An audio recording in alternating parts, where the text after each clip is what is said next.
Hello hi నమస్తే వెంకి.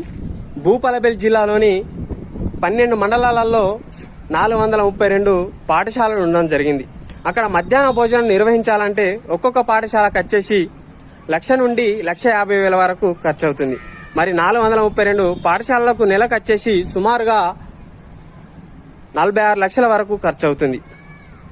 ఈ బిల్లులు జూన్, జూలై, ఆగస్టు, సెప్టెంబర్ నెలలో పెండింగ్ ఉండడంతో మొత్తం 1,84,00,000 వరకు పెండింగ్ ఉండడంతో అక్కడ వంట చేసే మహిళలు లబోదిబోమని గుండెలు బాదుకోవడం జరుగుతుంది.